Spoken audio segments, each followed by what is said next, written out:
உங்கள் அனைவருக்கும் நன்றாக தெரியும்.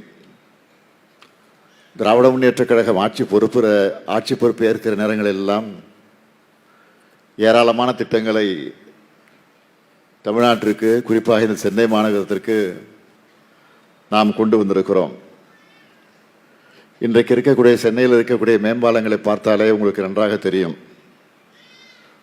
சுரங்கப்பாதைகளாக இருந்தாலும் சரி, பூங்காக்களாக இருந்தாலும் சரி, மெட்ரோ ரயில் வசதி எல்லாவற்றையும் திமுக ஆட்சியில் தான், நம்முடைய திராவிட மாடல் ஆட்சியில் தான் கொண்டு வந்திருக்கிறோம்.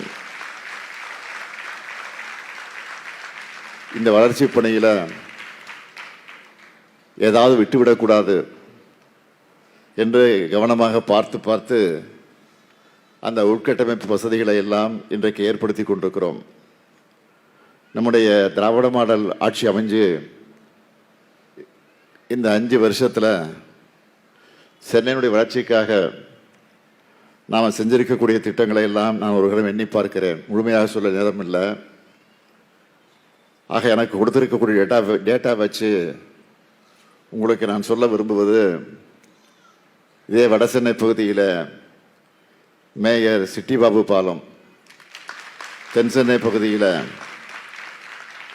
தியாகராயர் பகுதியில் ஆகாய நடை மேம்பாலம், ஜே அன்பழகன் மேம்பாலம், இதே வடசென்னையில் செங்கசிமம் பெயரில் 500 கோடி ரூபாய் மதிப்பீட்டில் பல்வேறு பாலங்களை செங்கசிவம் பெயரில் கூட பாலத்தை வடசென்னையில் அமைத்திருக்கிறோம்.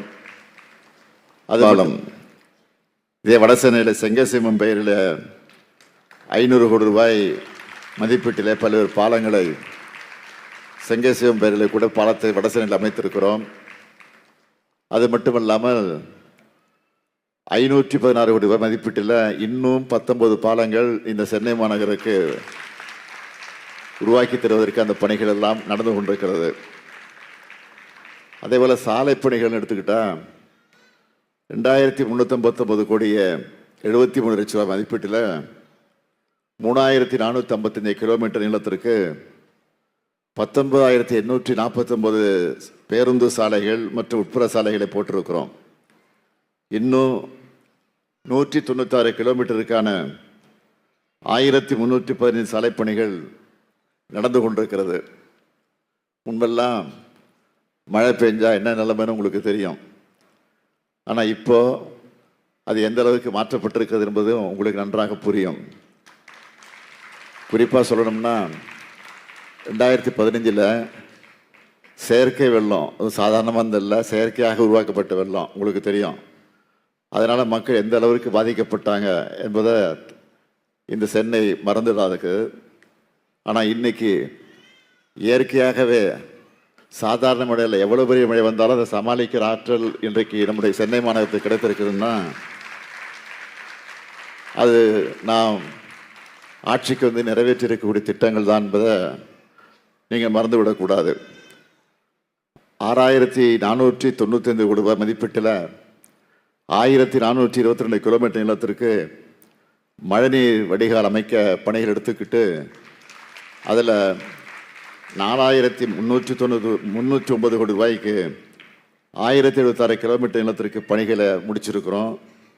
இது மட்டும் இல்லை, நீர்நிலைகள் புனரமைப்பு, மழைநீர் சேகரிப்பு கட்டமைப்புகள், பூங்காக்கள், விளையாட்டு திட்டங்கள் நிறைய செஞ்சுக்கிட்டே இருக்கிறோம். அந்த வகையில் தான் இன்றைக்கு இந்த பகுதியில், திருவைக்காநகர் தொகுதியில் இன்னைக்கு திறந்து வைக்கப்பட்டிருக்கக்கூடிய அண்ணல் அம்பேத்கர் திருமண மாளிகை. இதனால் இந்த பகுதியில் இருக்கக்கூடிய மக்களுக்கு மட்டும் இல்லை, சுற்று வட்டாரத்தில் இருக்கக்கூடிய தொகுதிகளுக்கும் பகுதிகளுக்கும் நிச்சயமாக இந்த மண்டபம் பயன்பட போகிறது என்பதை யாரும் மறந்துவிட வேண்டிய அவசியம் இல்லை. ஆக இந்த பணியை சிறப்பாக அமையணும்னு திட்டமிட்டு அதற்காக அயராது உழைத்து பாடுபட்டு பணியாற்றி அதில் வெற்றியை நிலைநாட்டி இருக்கக்கூடிய நம்முடைய சேகர்பாபு அவர்களுக்கு நான் இந்த நேரத்தில் நன்றியை தெரிவிச்சுக்கிறேன். அவர் ஏற்றுக்கொண்டிருக்கக்கூடிய சென்னை பெருநகர வளர்ச்சி குழுமத்திற்கும் என்னுடைய பாராட்டுக்களையும் வாழ்த்துக்களையும் நான் இந்த நேரத்தில் தெரிவித்து விரும்புகிறேன். இங்கே மேயர் குறிப்பிட்டு சொன்னார், அண்ணல் அம்பேத்கர் பிறந்த மகாராஷ்டிராவில் கூட அவருடைய அங்கே இருக்கக்கூடிய அந்த மாநிலத்தில் இருக்கக்கூடிய பல்கலைக்கழகத்திற்கு அவருடைய பெயரை வைக்க யோசித்து கொண்டிருந்த போது, போராடி கொண்டிருந்த காலகட்டத்தில் இந்தியாவில் முதல்ல அம்பேத்கர் பெயரை சூட்டியது தலைவர் கலைஞர் தான் என்பதை யாரும் மறந்துட முடியாது.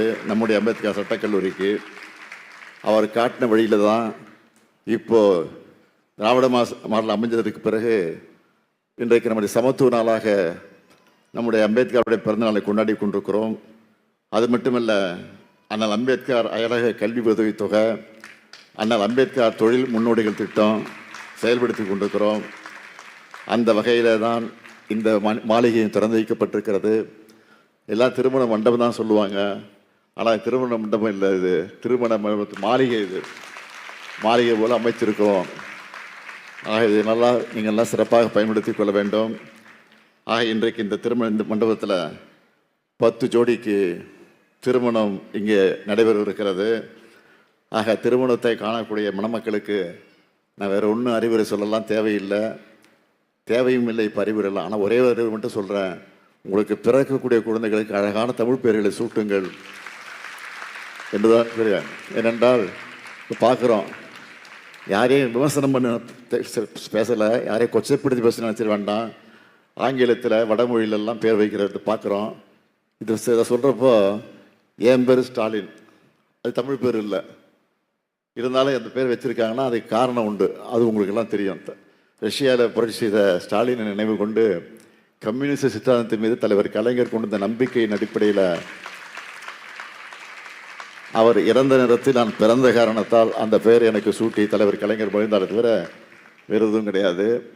அதனால் உங்களையெல்லாம் கேட்டுக்கொள்ள விரும்புவது, அழகான தமிழ் பெயர்களை உங்களுக்கு உங்களுடைய பிறக்கக்கூடிய குழந்தைகளுக்கு, மணமக்களுக்கு மட்டுமல்ல, இங்கே வரக்கூடிய காலகட்டத்தில் பேரன் பேத்திகள் தான் இங்கே எடுக்க போகிறீங்க.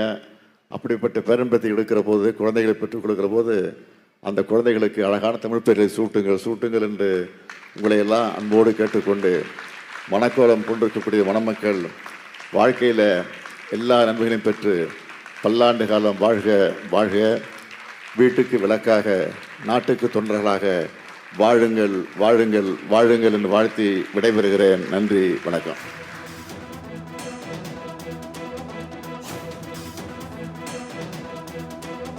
சென்னை திருவிக நகரில் முதலமைச்சர் மு க ஸ்டாலின் அண்ணல் அம்பேத்கர் திருமண மாளிகையை திறந்து வைத்து உரையாற்றினார். அந்த காட்சிகளை பார்த்தோம். அப்போது திமுக ஆட்சிக்கு வந்தவுடன் சென்னையில் பல்வேறு நலத்திட்டங்களை தீட்டியிருப்பதாகவும் அதனை செயல்படுத்தி இருப்பதாகவும் தெரிவித்திருக்கிறார். மேலும் வரக்கூடிய காலங்களில் 19 மேம்பாலங்கள் கட்ட நடவடிக்கை எடுக்கப்பட்டு வருவதாகவும் அவர் அப்போது தெரிவித்திருக்கிறார்.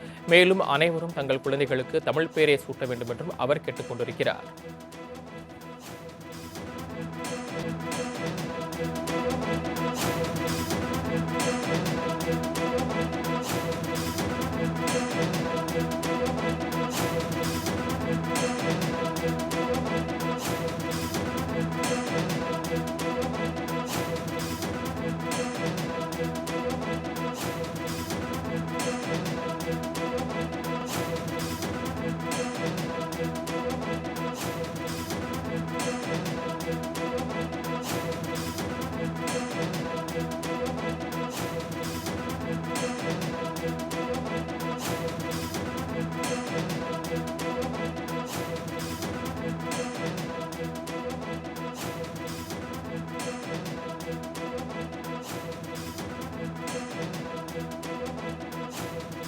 அண்ணல் அம்பேத்கர் திருமண மாளிகையினை முதலமைச்சர் மு க ஸ்டாலின் மக்கள் பயன்பாட்டிற்காக திறந்து வைத்திருக்கிறார். முன்னதாக அண்ணல் அம்பேத்கரின் உருவ சிலைக்கு மாலை அணிவித்த முதலமைச்சர் மு க ஸ்டாலின் அதனைத் தொடர்ந்து அம்பேத்கர் திருமண மாளிகையினை மக்கள் பயன்பாட்டிற்கு திறந்து வைத்திருக்கிறார். அண்மை செய்தியாக பார்த்துக் கொண்டிருக்கிறோம். அண்ணல் அம்பேத்கர் திருமண மாளிகையினை முதலமைச்சர் மு க ஸ்டாலின் மக்கள் பயன்பாட்டிற்கு திறந்து வைத்து மாளிகை உள்ளாக சென்று அங்கு செய்யப்பட்டிருக்கக்கூடிய திருமண மாளிகையில் இடம்பெறக்கூடிய வசதிகள் குறித்து பார்வையிட்டு வருகிறார்.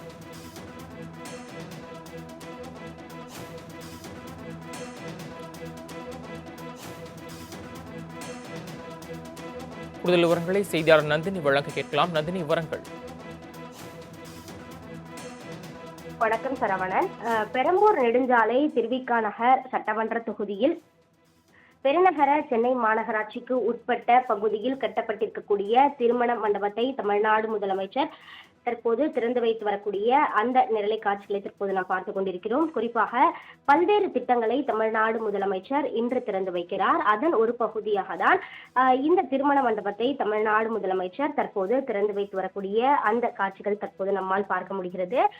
குறிப்பாக பார்த்தோம் என்றால் மொத்தமாக 21.50 கோடி மதிப்பீட்டில் கட்டப்பட்டிருக்கக்கூடிய அண்ணல் அம்பேத்கர் திருமண மாளிகையை திறந்து வைத்து 10 இணையர்களுக்கு திருமணம் நடத்தி வைக்க இருக்கிறார். அதன் தொடர்ச்சியாக பிராட்வே பேருந்து நிலையம் மற்றும் குரலகம் பாரிமுனை பகுதியில் கட்டப்பட்டிருக்கக்கூடிய பல்நோக்கு ஒருங்கிணைந்த போக்குவரத்து பேருந்து நிலையம் மற்றும் குரலகம் கட்டடம் கட்டுமான பணிகளுக்கும் தமிழ்நாடு முதலமைச்சர் அடிக்கல் நாட்ட இருக்கிறார். அந்த வகையில்தான் பெருநகர சென்னை மாநகராட்சி சென்னை பெருநகர வளர்ச்சி குழுமம் சார்பில் பல்வேறு திட்டங்களை தமிழ்நாடு முதலமைச்சர் இன்று தொடங்கி வைக்கிறார்.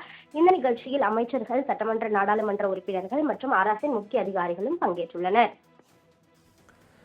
தாங்கள் வழங்கிய தகவல்களுக்கு நன்றி நந்தினி.